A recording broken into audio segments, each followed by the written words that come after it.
Welcome, folks. I am Jaby Koay, and my brother Greg Alba sent me something this morning. It is a clip from The Batman, and I'm very, very excited to look at it. I'm very excited to see the film. If you guys haven't already, hit the subscribe button, bell icon, all notifications, and pretty please vote this up to let YouTube know you're enjoying what you're watching. Hopefully you are. Otherwise, I'll throw a battering at your face. I'm just very excited because I found out I'm gonna get to watch it in IMAX. Again, thanks to Greg Alba. Okay, here we go. Who's the mustache with the broken nose?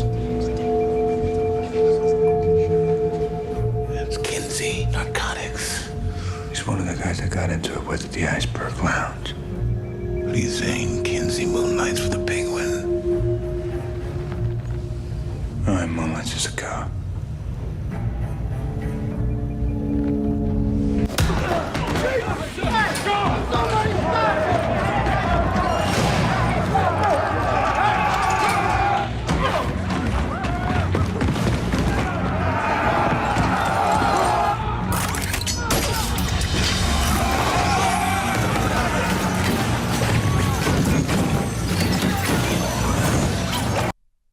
Oh, damn.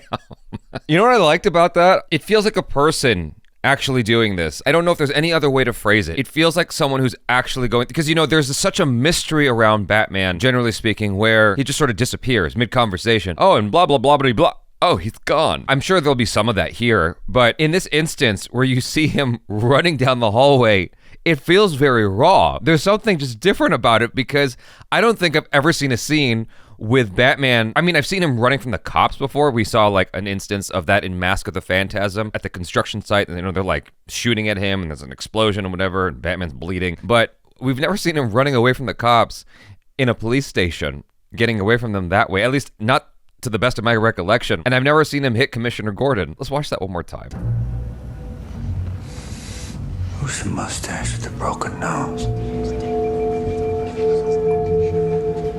It's Kinsey, narcotics. He's one of the guys that got into it with at the Iceberg Lounge. What are you saying, Kinsey moonlights for the penguin? All right, moonlights just a cop. Isn't that music?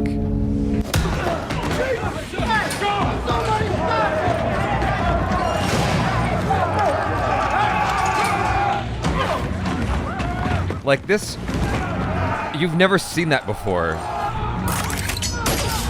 It really feels like this,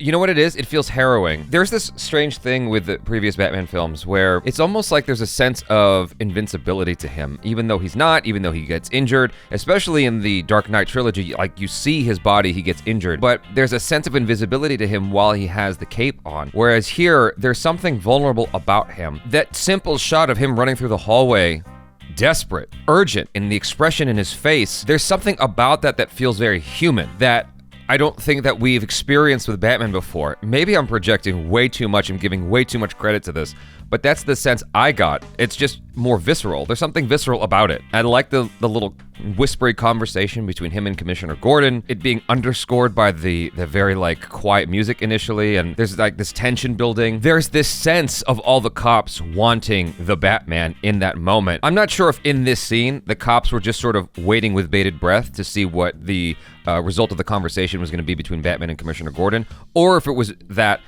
they wanted to arrest him. They wanted to take him in for some odd reason. And Commissioner Gordon was keeping them at bay for the moment so that he can talk to the Batman. And then of course, you know, then he's got to run out of there. I can't think of a reason why the Batman would punch Commissioner Gordon and then just run if the cops didn't already want to take him in.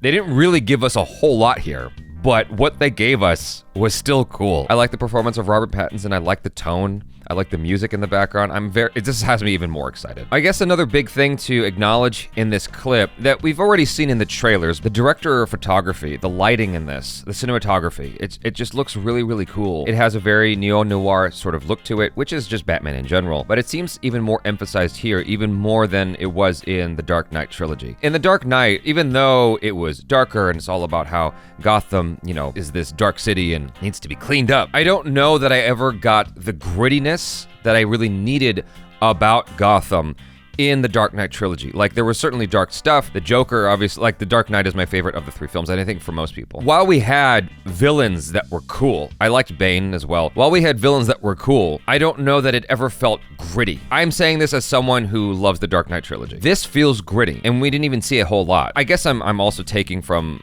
you know, what I saw in the trailer, what I saw of the funeral scene before. There's a grittiness to it. There's a darkness, unlike what I've seen in Batman before. Just to emphasize once more, the Dark Knight trilogy definitely explores dark stuff, but this is like down even into the lighting, where there's a lot that's hidden in the shadows, and the use of shadows is so much stronger here than in the Dark Knight trilogy. I think that's the thing that's standing out to me. It's kind of hard to articulate. Obviously, like in Batman Begins, you know, Batman is swinging in and out of the darkness, in and out of the shadows, but you didn't really get the use of shadows just in dialogue scenes where it felt like very contrasty like that. Take, for instance, how this is lit versus the scene with Two-Face towards the end of The Dark Knight. Take, for instance, how this is lit compared to pretty much any scene in The Dark Knight Rises. Like, this has a very contrasty, dark look to it. We haven't really seen that in the Batman films. You even go back to the Tim Burton era, those films are way more lit compared to this. This is definitely a different approach. That has me super excited, because when we went from Heath Ledger's Joker to Jared Leto, even though Jared Leto is a completely different actor and he sought to make his own Joker, it still felt somehow, for me, derivative of the Heath Ledger Joker, whereas when Joaquin Phoenix came on the scene and did his Joker, it felt completely different. Just as different as Joaquin Phoenix is from Heath Ledger, that's how different this feels for me from the Dark Knight trilogy. Well, perhaps not that extreme of a difference, but it's definitely different. It's definitely its own thing. It's definitely its own lane that it's existing in. And I appreciate that. I think that's super cool. In the Dark Knight trilogy, I didn't ever get the sense of Bruce Wayne being tormented quite as much as, even as much as he was in Mask of the Phantasm. Like, in Mask of the Phantasm, I really got the sense of him being tormented. In the Dark Knight trilogy, it was more so focused on the plot than it was on him being tormented by his past, at least to the best of my recollection. I'm very excited to see this. Hopefully you guys enjoyed this reaction and discussion that I had with myself, essentially. Let me know your feelings in the comments below about anything I said. You can criticize me or let me know if there's any validity to what I said. So thanks so much for hanging out. I'm Jaby Koay. Peace out.